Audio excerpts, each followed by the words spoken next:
ಎಂಥಾದೇನಾಸಿ ಬದುಕು ಭೂಮಿಯ ಮೇಲೆ, ಕರೆಯಬಹುದೇ ಇದನ್ನು ಕೂಡ ದೇವರ ಲೀಲೆ.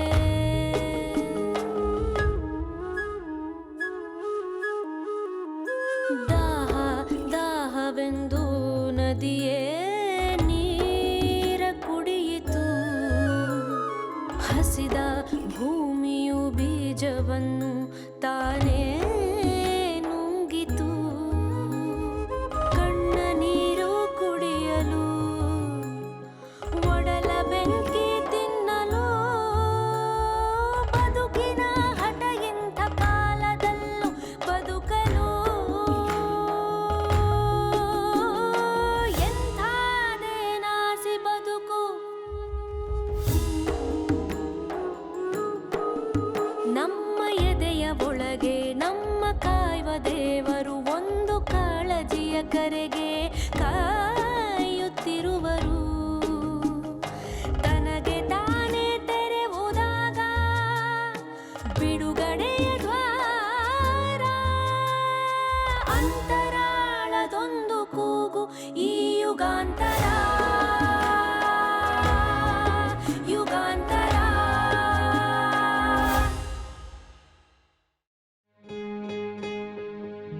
ಹಸಿವು ಮತ್ತು ಅವಮಾನ ಬದುಕಿನ ಎರಡು ಗುರುಗಳು.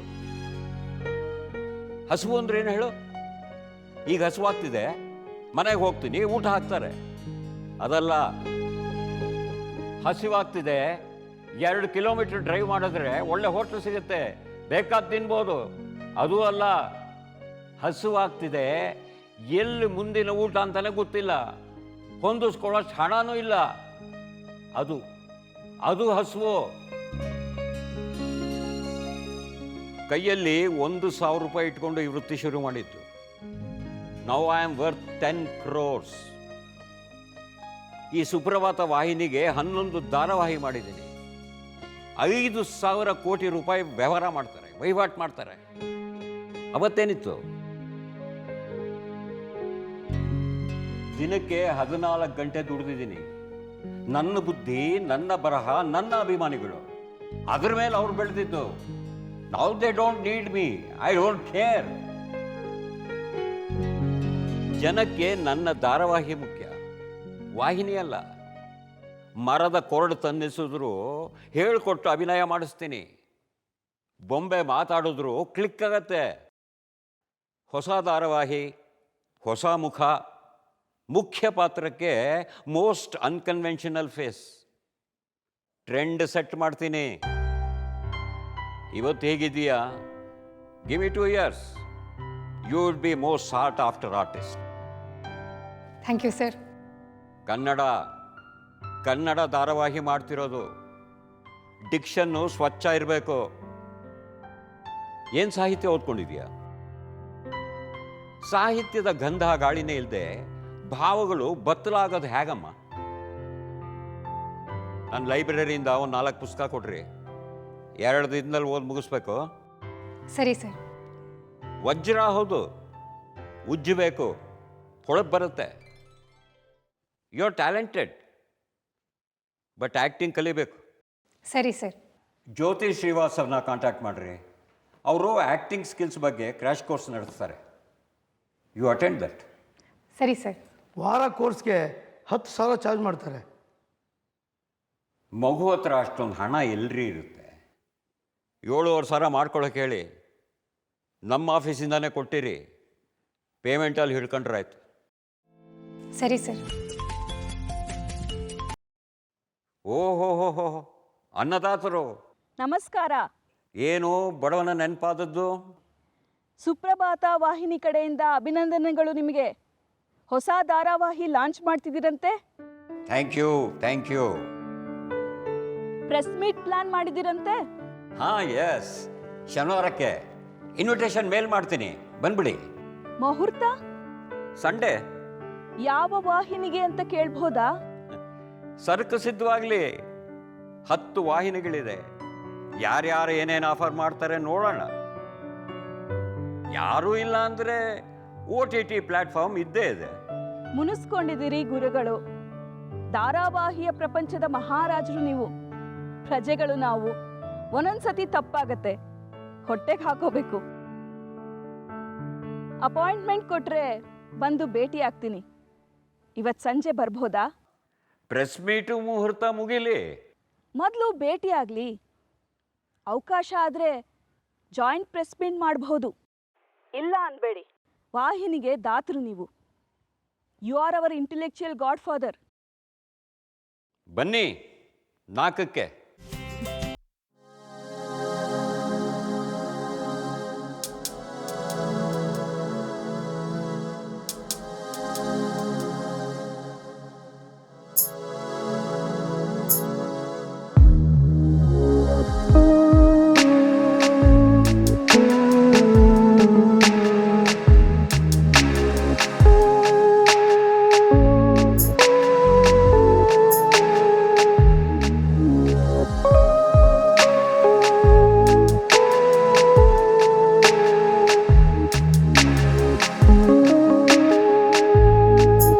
ನಾನು ನಿಂಗೆ ಕಾಲ್ ಮಾಡ್ತೀನಿ, ಹೋಗಿ. ತಪ್ಪು ತಿಳ್ಕೊಳ್ಳೋದಿದ್ರೆ ಪೇಮೆಂಟ್ ಏನು ಫಿಕ್ಸ್ ಮಾಡಿದ್ದೀರಿ? ಪೇಮೆಂಟಾ? ನೀನು ಇಲ್ಲಿ ಕಲಿತೀಯಲ್ಲಮ್ಮ, ಅದೇ ಪೇಮೆಂಟು. ನೀನು ಟ್ರೈನ್ ಮಾಡಿ ಲಾಂಚ್ ಮಾಡ್ತೀವಿ. You should pay us.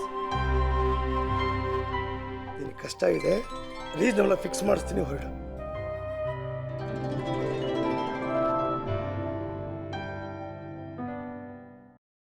ಕೆದಕಬಾರ್ದು. ಕೆದಕದ ಮೇಲೆ ಹಿಂದೆ ಸರಿಬಾರ್ದು, ಎದುರಿಸ್ಬೇಕು. ತಪ್ಪೋ ಸರಿನೋ ನಿಮ್ಮ ಪರ ನಿಂತೆ. ಒಂಟಿಯಾಗಿ ಗುದ್ದಾಡೋ ಚೈತನ್ಯ ಇರಲಿಲ್ಲ. ನೀವು ಬಂದ್ರಿ, ನಿಮ್ಮ ಪರ ನಿಂತೆ. ರಂಗಧಾಮ ಫೋರ್ಜರಿ ಮಾಡ್ತಾನೆ ಅಂತೀರಿ, ಮಾಡಲಿ. ನನ್ನ ಸಹಿ ಮಾಡ್ತಾನೆ, ನನಗೆ ತಾನೇ ಸಮಸ್ಯೆ. ಎದುರಿಸ್ತೀನಿ. Discretion is better part of valour. ಹೆಜ್ಜೆ ಹಿಂದೆ ಸರಿದ್ರೆ ಅದು ಸೋಲು ಅಂತ ಆಗಲ್ಲ. ನಾನು MLA ರಮಾನಂದ ಮತ್ತೆ ಆನಂದರಾಮುನ ಕಳ್ಳರನ್ನಾಗಿ ನೋಡ್ತಿದ್ದೆ. ಇಲ್ಲ, ಅವರು ಬುದ್ಧಿವಂತರು. ಎಲ್ಲಿ ಹೊಡೆದ್ರೆ ಎಲ್ಲಿ ನೋವಾಗುತ್ತೆ ಅದು ಅವ್ರಿಗೆ ಗೊತ್ತು. ಸದಾಶಿವರಾಯರ ಕಡತ ಮಲಗಿತ್ತು.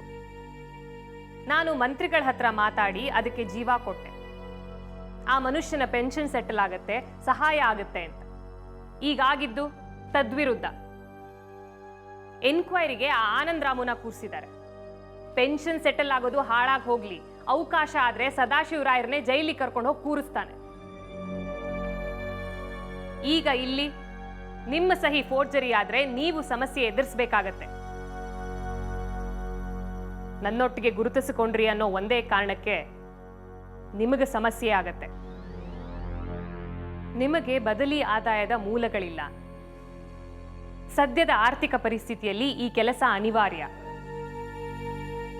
ಮನೆಯಲ್ಲಿ ವಯಸ್ಸಾದ ಅಪ್ಪ ಅಮ್ಮ, ವರ್ಗ ಆದ್ರೆ ಅದು ಸಮಸ್ಯೆನೆ.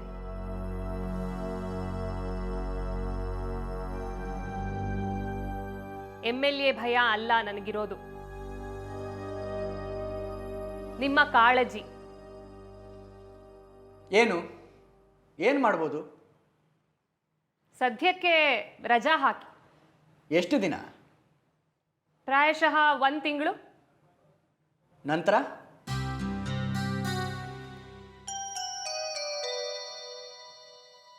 ನಿಮ್ಮ ಜಾಗಕ್ಕೆ ಬೇರೆ ಯಾರನ್ನೂ ಹಾಕಲ್ಲ.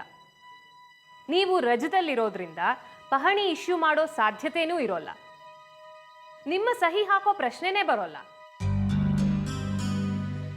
ಸರ್ಕಾರಕ್ಕೆ ವರದಿ ಹೋಗಿದೆ. 5 ಗುಂಟೆಗೂ ಕಮ್ಮಿ ವ್ಯವಸಾಯದ ಜಮೀನಿನ ವರ್ಗಾವಣೆ ಬೇಡ, ಮೋಸ ಆಗ್ತಿದೆ, ಕಾನೂನು ಬದಲಿಸಿ ಅಂದಿದ್ದೀನಿ. ಸಂಬಂಧಪಟ್ಟ ಮಂತ್ರಿಗಳನ್ನ ಭೇಟಿಯಾಗ್ತೀನಿ. ಆದೇಶ ಬರುತ್ತೆ, ವಿಷಯ ಅಲ್ಲಿಗೆ ಮುಗಿಯತ್ತೆ. ಮುಗಿಯುತ್ತಾ? ಇಲ್ವಾ?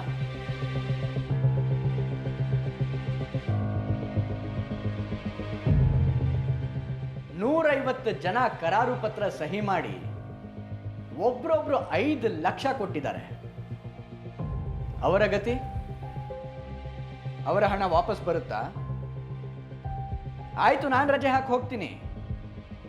ಆಗ್ಲೂ ಪಹಣಿ ಸೃಷ್ಟಿಸಿ ನನ್ನ ಸಹಿ ನಕಲು ಮಾಡಿ ರಿಜಿಸ್ಟ್ರೇಷನ್ ಮಾಡಬಾರ್ದು ಅಂತ ಏನಿಲ್ವಲ್ಲ. ನಾನು ಕರ್ತವ್ಯದಲ್ಲಿದ್ದು ಪಹಣಿ ಸೃಷ್ಟಿ ಆದ್ರೂ ಸಮಸ್ಯೆನೇ, ನಾನು ರಜೆ ಮೇಲಿದ್ದು ಪಹಣಿ ಸೃಷ್ಟಿ ಆದ್ರೂ ಸಮಸ್ಯೆನೇ. ವಿಚಾರಣೆ ತಪ್ಪಲ್ಲ. ಸಣ್ಣ ಹುದ್ದೆಲಿದ್ದೀನಿ ಸತ್ಯ, ಆದರೆ ನಾನು ಪ್ರಾಮಾಣಿಕನೇ. ಒಂದು ಸಣ್ಣ ಅಹಂಕಾರ ಇರುತ್ತಲ್ವಾ, ಕೆಣಕಿದ್ದಾಗಿದೆ, ಬಡ್ದಾಡಬೇಕು ಅಷ್ಟೇ. ಬಿಟ್ಟು ಹೋಗೋದು ಅಭಿಮಾನಕ್ಕೆ ಧಕ್ಕೆ ಬರುತ್ತೆ. ನಾನು ರಜೆ ಹಾಕಲ್ಲ. ನೀವು ನಿಮ್ಮ ಗುರುತನ್ನು ಹೇಗೆ ಪ್ರೀತಿಸ್ತೀರೋ ಹಾಗೆ ನಾನು ನನ್ನ ಗುರುತನ್ನು ಪ್ರೀತಿಸ್ತೀನಿ. I do not need your benevolence. ಅಧಿಕಾರದಲ್ಲಿ ನೀವು ಹಿರಿಯರು, ಹಾಗಂತ ನೀವು ನನ್ನ ಕಾಯ್ತೀರಿ, ನಿಮ್ಮ ಔದಾರ್ಯದ ಫಲಾನುಭವಿಯಾಗಿ ನಾನು ಬದುಕ್ತೀನಿ, ಇದು ಬೇಡವೇನೋ? Sorry, I did not mean to offend you. ಸಮಸ್ಯೆ ಇದೆ ಸತ್ಯ, ಇಬ್ರು ಒಟ್ಟಾಗಿ ಎದುರಿಸೋಣ. ಅಂದ್ರೆ ನೀವು ಬರೀ ನನ್ನ ಮೇಲಿನ ಕಾಳಜಿ ಬಗ್ಗೆ ಪ್ರಸ್ತಾಪ ಮಾಡಿದ್ರಿ. ನಿಮ್ಮ ಪರಿಸ್ಥಿತಿ ಯೋಚನೆ ಮಾಡಿದ್ದೀರಾ? ಪಹಣಿ ಸೃಷ್ಟಿಯಾಗತ್ತೆ, ನನ್ನ ಸಹಿ ನಕಲಾಗತ್ತೆ, ಎನ್ಕ್ವೈರಿ ಶುರು, ನನಗೆ ಸಮಸ್ಯೆ. ಆಗ ನಾನು ಒಂದು ಪೊಲೀಸ್ ಕಂಪ್ಲೇಂಟ್ ಕೊಡ್ತೀನಿ. ನನ್ನ ಸಹಿ ನಕಲಾಗಿದೆ, ನನಗೆ ರಂಗಧಾಮನ ಮೇಲೆ ಅನುಮಾನ ಅಂತ. FIR ಆಗುತ್ತೆ, ಪೊಲೀಸ್ ಅವನನ್ನು ಅರೆಸ್ಟ್ ಮಾಡ್ತಾರೆ. ನಂತರದ ದಿನ ಎಲ್ಲ ಪತ್ರಿಕೆಗಳಲ್ಲಿ ಹೆಡ್ಲೈನ್ಸ್ ಬರುತ್ತೆ, DC ಅರುಂಧತಿ ಅವರ ಚಿಕ್ಕಮ್ಮನ ತಮ್ಮ ನಕಲಿ ಸಹಿ ಮಾಡಿ ಪೊಲೀಸ್ ಕಸ್ಟಡಿಯಲ್ಲಿದ್ದಾನೆ, ಪ್ರಾಮಾಣಿಕ ಅಧಿಕಾರಿ ಅರುಂಧತಿಯವರು ಕದ್ದು ಮುಚ್ಚಿ ಕಳ್ಳ ವ್ಯವಹಾರ ನಡೆಸಿದ್ರಾ? ಇದು ಸಮಸ್ಯೆ ನಿಮಗೆ, ನನಗಲ್ಲ. ಏನ್ ಮಾಡಬಹುದು?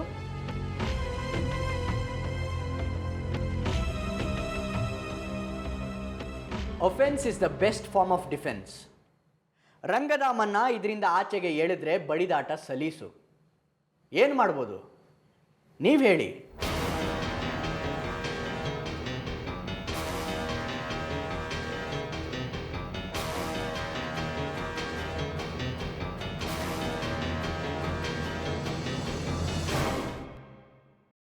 ನಾವೇನು ಗಾಂಧಿವಾದಿಗಳಲ್ಲ ಮೇಡಮ್. ನಮಗೆ ಹಿಡಿಯುವ ದಾರಿ ಪರಿವೇನೇ ಇಲ್ಲ, ತಲುಪುವ ಗಮ್ಯ ಮುಖ್ಯ ಅಷ್ಟೇ. ರಂಗಧಾಮನ್ನ ಈ ವ್ಯವಹಾರದಿಂದ ಬಿಡಿ. ಗುದ್ದಾಟ ನಮ್ಮಿಬ್ಬರ ನಡುವೆ. ರಂಗಧಾಮ ನನಗೆ ನೆಂಟ, ಅವನು ಇದರ ಭಾಗ ಆದ್ರೆ ವೈಯಕ್ತಿಕ ಆಗುತ್ತೆ. ಬೇಡ. ಮೆದುಳು ನಿಮ್ಮದು ಚುರುಕಾಗಿದೆ ಮೇಡಮ್, ಪ್ರಾಮಾಣಿಕತೆ ಭೂತ ತಲೆ ಹೊಕ್ಕಿದೆ. ನೇರ ಯುದ್ಧ ಕಷ್ಟ ನಿಮ್ಮ ಹತ್ರ. ಈ ಭಾವಗಳನ್ನ ಕೆತ್ತಬೇಕು. ಹೃದಯಕ್ಕೆ ಒಂದು ಬೆಣೆ, ಅದು ಮೆದುಳಿಗೆ ಅಂಕೆ ಹಾಕಿ ವಿವೇಚನೆಗೆ ದಬ್ಬುತ್ತೆ. ಇದು ಆಗಲೇಬೇಕು ಅನ್ನೋ ಹಠ ನಿಮಗೆ ಯಾಕೆ? ಆಗಬಾರದು ಅನ್ನೋ ಹಠಕ್ಕೆ ನೀವಿಳಿದಿದ್ದೀರಲ್ಲ. ವ್ಯವಸ್ಥೆ ಕಾನೂನಿನ ಪ್ರಕಾರ ಜನ ಸಮುದಾಯಕ್ಕೆ ಮೋಸ ಆಗದ ಹಾಗೆ ನಡಿಬೇಕು. ಅದು ನನ್ನ ಕರ್ತವ್ಯ. ಅಧಿಕಾರ ನಂದು, ಸಾಕೋದು ಕರ್ತವ್ಯ, ಕೊಲ್ಲೋದು ಶಿಕ್ಷೆಯ ಭಯವೇ ಇಲ್ಲದೆ ಕೊಲ್ಲೋದು ಅಧಿಕಾರ. ನಾನು ಸೋಲಬಾರದು. ನೀವಿವತ್ತಿಲ್ಲಿರ್ತೀರಿ, ನಾಳೆ ಹೋಗ್ತೀರಿ, ಆದರೆ ನಾನು ಇಲ್ಲಿ ಪರ್ಮನೆಂಟ್. ನಾನು ಸೋತ್ರೆ ಮರ್ಯಾದೆ ಇರೋಲ್ಲ, ಮತ್ತೆ ಅಧಿಕಾರಕ್ಕೆ ಬರೋದಕ್ಕೆ ಕಷ್ಟ ಆಗುತ್ತೆ. ಇದೊಂದು ಅದ್ಭುತವಾದ ವ್ಯವಸ್ಥೆ. ಅಧಿಕಾರ ಏನಿದ್ರೂ ಲೂಟಿಕೋರರು ಲಂಪಟರದ್ದೇ. ಅವನು ನಿಮ್ಮ ಮನೆ ಕಿತ್ಕೋಬೇಕು, ಕೆಲಸ ಕಿತ್ಕೋಬೇಕು, ಆಸ್ತಿ ಪಾಸ್ತಿ ನಾಶ ಮಾಡಬೇಕು, ನಂತರ ಛತ್ರ ಕಟ್ಟಿಸಿ ಗಂಜಿ ಕೇಂದ್ರ ನಡೆಸಬೇಕು. ಎಲ್ಲರೂ ಹಾಡಿ ಹೊಗಳ್ತೀರಿ ಛತ್ರ ಕಟ್ಟಿಸಿದ್ದಕ್ಕೆ, ಗಂಜಿ ಕೇಂದ್ರ ನಡೆಸಿದ್ದಕ್ಕೆ. ನಿಮ್ಮದೇ ಹಕ್ಕು ಹೋಯ್ತು ಅನ್ನೋ ನೆನಪೇ ಇರೋದಿಲ್ಲ. ಮೊದಲು ಭಿಕ್ಷುಕರನ್ನಾಗಿ ಮಾಡಿ ನಂತರ ಭಿಕ್ಷೆ ಹಾಕಿ. ಬೆನ್ನೆಲುಬೆ ಇಲ್ಲದ ಶಿಲೀಂಧ್ರಗಳು ಸಾಹೋದಣಿ ಅಂತ ಬದುಕ್ತವೆ. ಪ್ರಾಮಾಣಿಕರು ನೀವು. ಹೇಗಿದ್ರು ಹುತಾತ್ಮರ ಪಟ್ಟ. ನಮ್ಮದು ನಮಗೆ ದಕ್ಕತ್ತೆ, ನಿಮ್ಮದು ನಿಮಗೆ ಸಿಗತ್ತೆ. ಪಹಣಿ ಫೋರ್ಜರಿ ಆಗತ್ತೆ ಅನ್ನೋ ಸುದ್ದಿ ಇದೆ. ಆಗತ್ತೆ. ರಂಗದಾಮನೇ ಸಹಿ ಮಾಡ್ತಾನೆ. ಹೀಗೆ ಸುದ್ದಿ ಇದೆ ಅಂತ ನಾನು ಈಗಲೇ ವರದಿ ಮಾಡಿದ್ರೆ? ತಪ್ಪು ತಿಳಿಬೇಡಿ ಮೇಡಮ್, ನಾನು ಅನುಭವಸ್ಥ. ಪೂರ್ತ ಇಲಾಖೆ ನೀವು ತಿಕ್ಕಲು ಅಂತ ನಗುತ್ತೆ. ಫೋರ್ಜರಿ ಗುಟ್ಟಾಗಿ ಮಾಡೋದು ಸುದ್ದಿ ಮಾಡಿ ಮಾಡ್ತಾರ?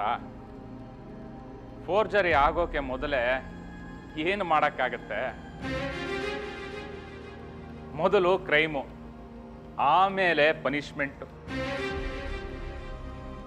ಕ್ರೈಮ್ ಆಗತ್ತೆ, ಅದು ನಿಮ್ಮ ಚಿಕ್ಕಮ್ಮನ ತಮ್ಮ ಮಾಡ್ತಾನೆ ಅಂತ ನೀವು ವರದಿ ಕಳಿಸಿದ್ರೆ ಮಾನಸಿಕ ಸಮಸ್ಯೆ ಅನ್ಸುತ್ತೆ. ಯಾರು ನಂಬ್ತಾರೆ?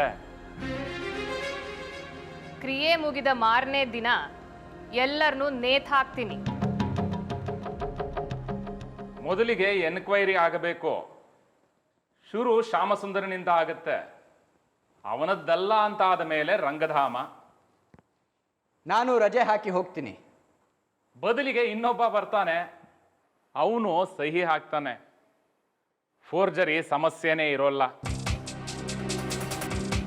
ನೀವು ಫೋರ್ಜರಿ ಆಗಿದೆ ಅಂತ ರಿಪೋರ್ಟ್ ಮಾಡ್ತೀರಿ, ರಂಗಧಾಮ ಮಾಡಿರೋದು ಅಂತ ಆಗತ್ತೆ. ನಿಮ್ಮ ನೆಂಟ, ನಿಮ್ಮ ಚಿಕ್ಕಮ್ಮನ ತಮ್ಮ, ಅವನು ನೀವು ಶಾಮೀಲಾಗಿದ್ರಿ ಅಂತ ಹೇಳಿಕೆ ಕೊಟ್ರೆ, ನೀವು ಸೇರಿ ಲಾಭ ಹಂಚ್ಕೊಂಡ್ರಿ, ಸಮಸ್ಯೆ ಆಯಿತು ಅಂತ ಅವನ ತಲೆಗೆ ಕಟ್ಟಿ ಕೈ ತೊಳ್ಕೊಂಡ್ರಿ ಅಂತ ಹೇಳಿದ್ರೆ, ಈ ವ್ಯವಸ್ಥೆಯಲ್ಲಿ ಇದೇ ಆಗೋದು. ನೀವು ಎನ್ಕ್ವೈರಿಗೆ ಅಂತ ಬರೆದು ಹಾಕಿದ್ರು ಇಲಾಖೆ ಅಧಿಕಾರಿಗಳೇ ಬರೋದು.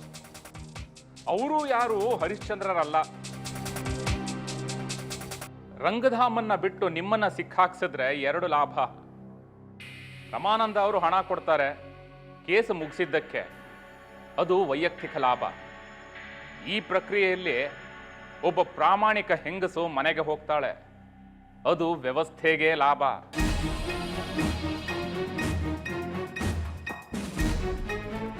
ನೀವು ವ್ಯವಸ್ಥೆಗೆ ಶತ್ರು ಮೇಡಮ್. ನಿಮ್ಮನ್ನ ನಿವಾರಿಸಬೇಕು. ಸರ್ಕಾರದ ಸಂಬಳ ತಿಂದು ಇದನ್ನ ಮಾಡೋದಕ್ಕೆ ಹೇಸಿಗೆ ಅನ್ಸಲ್ಲ? ಶಿಕ್ಷೆ ಕೊಡಿಸಿ, ಅದಾಗದಿದ್ದ ಮೇಲೆ ಸುಮ್ಮನಿರಿ.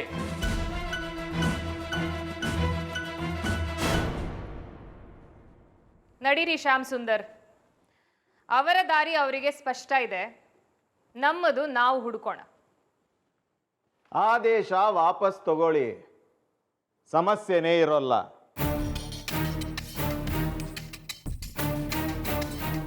ಕ್ವಾರಿ ಕೆಲಸಕ್ಕೆ ಕಲ್ಲು ಹಾಕ್ತಿದ್ದೀರಿ, ಹುಷಾರು ಮೇಡಮ್. ಬಂಡೆಗಳನ್ನು ಒಡೆಯೋಕ್ಕೆ ಡೈನಮೈಟ್ ತಂದಿಟ್ಟಿದ್ದೀವಿ. ಅಲ್ಲಿ ಕೆಲಸವಿಲ್ಲ ಅಂದರೆ ಇಲ್ಲಿ ಮನೆಗೆ ತಂದಿಡ್ತೀವಿ. ತುಂಗಾಪುರಕ್ಕೆ ಹೊಸ ಸಿಗ್ನಲ್ ಲೈಟ್ ಬರ್ತಿದೆ. ವೃತ್ತಕ್ಕೆ ನಿಮ್ಮದೇ ಹೆಸರಿಡೋಣ, ಅರುಂಧತಿ ವೃತ್ತ. ಕಪ್ಪು ಕಲ್ಲಲ್ಲಿ ಪಳಪಳ ಅಂತ ಹೊಳೆಯೋ ಮೂರ್ತಿ ಕೆತ್ಸಿದ್ರಾಯ್ತು.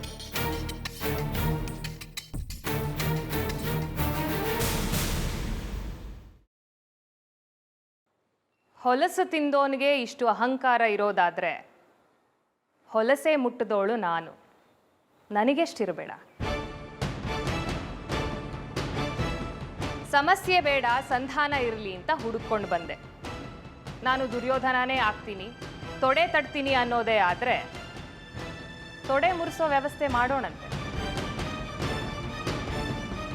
ನೋಡೋಣ ವೃತ್ತದಲ್ಲಿ ಪ್ರತಿಮೆ ನನ್ನದು ನಿಲ್ಲುತ್ತೋ ನಿನ್ನದು ನಿಲ್ಲುತ್ತೋ ಅಂತ.